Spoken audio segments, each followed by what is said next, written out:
ভাই দোকানটা আমার, দোকানটা ভাঙ্গেন না আপনারা। তাহলে ফুটপাতের ভিতরে দোকান দিছেন কে? ভাঙবো না তাহলে কি করব? তুই যাই আর পায়ে ধর, পায়ের ধরলে কি ভাঙা বন্ধ করবো নি? ভাঙ্গে লইতা তুই যদি হবে বাধা না দাসে একবার সব গুঁড়ো গুঁড়ো করে লাইব। কি বাধা দিম? ওই জায়গায় পুলিশ আছে, পুলিশটা যদি লেয়া যায় আমারে। আরে বেটা তোর কি দোকানের লগে একটু দোয়ামে লাগতাছে না? বাধা দে।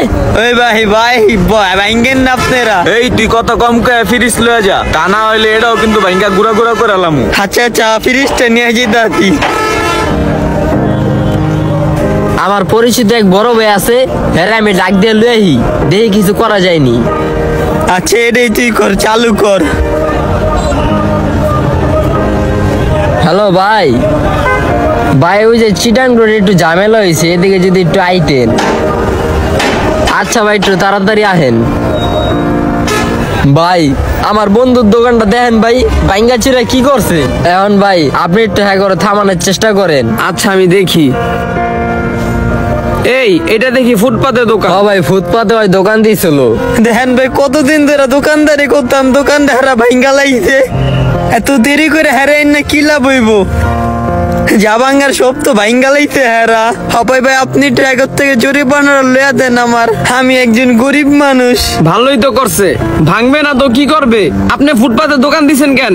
কি রে তুই কি লোক লইয়া আইছস? হ্যাঁ দি উল্টা আর আমার লয় গরম গলায় কথা কয়। আরে ভাই শেষ একটা সম্বল ভাই, এটা দিয়ে আমি কয়টা টাকা রোজগার করি, আমার পেটে ভাত যায়। আমার এই দোকানটা এরা ভাঙ্গা চুরা লাইছে। যে জায়গায় আপনি বাধা দিবেন ওই জায়গায় আপনারও একই দাদেন, ভাঙবো না তো কি করব? তাহলে আপনার এই জায়গায় না লাভটা হইছে কি? আপনি যাই একটু বাধা দেন। এই মেয়ে চুপ থাকেন, আমি তো ভাবছিলাম আপনার কোনো মার্কেটের দোকান, লোকেরা ভাঙচুর করতেছে এই জন্য আমি আইছি। এখন দেখি আপনার ফুটপাতের দোকান। আপনার কপাল ভালো, পুলিশে এখন আপনারা ধরে নাইকা, এখনো আপনি কোনো মামলা খান নাইকা। হ মামলা দিয়া দেখ, মামলা কি লেগা জেলে বইরা দেখ। অপরাধ হইতে আমি স্বীকার করেছি, এই জায়গায় দোকানটা তো আমার অপরাধ হইছে।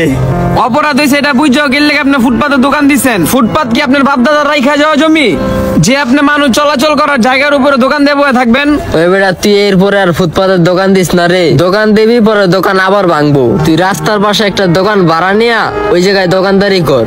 এমন কি আপনি এগোর থেকে আমার জরিমানা লইয়া দিবেন না? আবার জরিমানার কথা কস, আয় তোর পুলিশের কাছে ওই ভাই, দিয়ে ছাড়েন দিবো। না, ভাই লাগবো না হয়। আরে বুঝাইছি। তুই এত কথা কস কে? সবাই তো তোর পুলিশের কাছে দিয়ে দিত। আমার দোকান আবার দোকানের কথা কয়, অপরাধ তোর। হ্যাঁ গো না, মামলা তুই খাইতি, খায়া 12 মাস জেলে থাকতি। তুই তো বেড়া হেরে লইয়া আইছস। আমি তো এই আইন সম্পর্কে জানতাম না, এই জন্য। ফুটপাতের দোকান দেওয়ার অধিকার কারোই নাই। ফুটপাতটা জনগণের জন্য হাঁটা চলার জায়গা, কিন্তু এই ফুটপাতটা কিছু অসাধু লোকের মাধ্যমে কিছু লোক দখল করে বসে আছে। আমরা ফুটপাতটাকে পরিষ্কার রাখি, যানজটের থেকে মুক্ত থাকি।